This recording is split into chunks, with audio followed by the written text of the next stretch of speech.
ఇక్కడ మనం యూజువల్ గా అడుగుతాం బ్యాంక్ ఎప్పుడు ఓపెన్ అవుతుంది, ఆ షాప్ ఎప్పుడు తీస్తారు, వైన్స్ ఎప్పుడు తీస్తారు, లేకపోతే థియేటర్ ఎప్పుడు ఓపెన్ అవుతుంది, ఇట్లాంటి క్వశ్చన్స్ చాలా రెగ్యులర్ గా అడుగుతుంటాం. ఆ షాప్ ఎప్పుడు క్లోజ్ చేస్తారు, ఎప్పుడు ఓపెన్ చేస్తారు. సో సింపుల్ గా when does the bank open, when does the bank open, ఈ బ్యాంక్ ప్లేస్ లో మీ ఇష్టం. When does the shop open, when does the wines open, wine shop open, right? ఇలా anything you can include here, right? When does the market open, when does the theatre open, ఇలా. Okay, so ఈ question మనం use చేసే ప్రయత్నం చేయండి. అలాగే of course అంటే అవుననుకో అనే అర్థంలో, చాలా సార్లు ఎస్ ఉపయోగిస్తూ ఉంటాము. ఇన్స్టెడ్ ఆఫ్ యూజింగ్ ఎస్ ఏం చెప్పొచ్చు, అఫ్ కోర్స్ అని యూజ్ చేయండి. ఓకే, అలాగే నీకేమైనా పిచ్చా అని చెప్పి మన ఫ్రెండ్స్ ని తిడుతూ ఉంటాం కదా, అట్లాంటి సిచ్యువేషన్ లో ఆర్ యూ క్రేజీ అని చెప్తూ ఉంటాం. వాళ్ళు ఎప్పుడైనా స్ట్రేంజ్ గా మాట్లాడుతున్నప్పుడు లేదా వింతగా బిహేవ్ చేస్తున్నప్పుడు లైక్ ఆర్ యూ క్రేజీ అంటే నీకేమైనా పిచ్చా అని అడుగుతూ ఉంటాం, రైట్? అలాగే షట్ అప్, నోర్ మొయ్ అని చెప్పినప్పుడు షట్ అప్, ఇక్కడ నుండి పో, వెళ్ళిపో ఇక్కడ నుంచి అని చెప్పడానికి గెట్ లాస్ట్ అంటే ఇక్కడ నుంచి వెళ్ళిపో.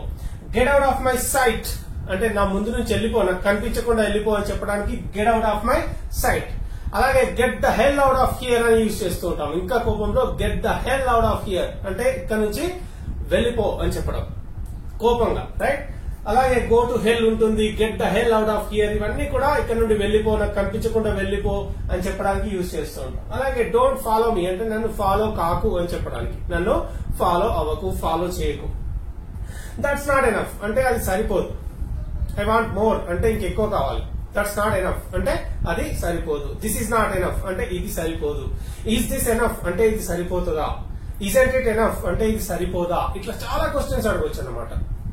ఓకే, ఎంత సరిపోతుంది, how much is enough. Okay, ఈ విధంగా మనం అడుగుతుంటాం. అలాగే దట్స్ నాట్ ఎనఫ్ అంటే అది సరిపోదు అని. ఈజ్ దిస్ ఎనఫ్ అంటే ఇది సరిపోతుందా, ఈజ్ దాట్ ఎనఫ్ అంటే అది సరిపోతుందా, ఈ విధంగా అన్నమాట మనం చాలా క్వశ్చన్స్ అడుగుతూ ఉండొచ్చు, రైట్? అలాగే హీ మేడ్ అ మిస్టేక్, అతను మిస్టేక్ చేసిండు, లేదా ఐ మేడ్ ఎ మిస్టేక్, నేను మిస్టేక్ చేశాను. ఐ డిడ్ ఎ మిస్టేక్, నేను తప్పు చేశాను. షీ డిడ్ ఎ మిస్టేక్, ఆమె తప్పు చేసింది. ఇట్లా చాలా క్వశ్చన్స్ ని మనం సెంటెన్సెస్ ని మాట్లాడుతూ ఉండొచ్చు, right? Let's move on to the other side. ఇక్కడ చూస్తే డ్రైవ్ కేర్ఫుల్లీ అంటే జాగ్రత్తగా డ్రైవ్ చేయి అని చెప్పడానికి. అలాగే is everything okay, is everything okay అంటే అంతా బాగుందా అని అడగడానికి. ఓకే, ఇక్కడ డ్రైవ్ కేర్ఫుల్లీ ప్లేస్ లో ఇక్కడ ఏదైనా చెప్పొచ్చు. టాక్ కేర్ఫుల్లీ, జాగ్రత్తగా మాట్లాడు. ఓకే, ఇట్లా. అలాగే ఈజ్ దట్ ట్రూ అంటే అది నిజమేనా అని అడిగే సిచ్యువేషన్ లో ఈజ్ దట్ ట్రూ అని చెప్తూ ఉంటాం. వెల్, ఇక్కడ డస్ యువర్ డాగ్ బైట్, మీ కుక్క కరుస్తుందా అని అడుగుతుంటాం. కొన్నిసార్లు we are scared of getting into those new places. మనం కొత్త ప్లేస్ లోకి వెళ్ళినప్పుడు వీఆర్ స్కేర్డ్ బికాజ్ ఏంటి అంటే కుక్కలు ఉంటాయి కదా, అక్కడ కరుస్తుందా మీ కుక్క అని అడగడానికి డస్ యువర్ డాగ్ బైట్ అని అడగాలి.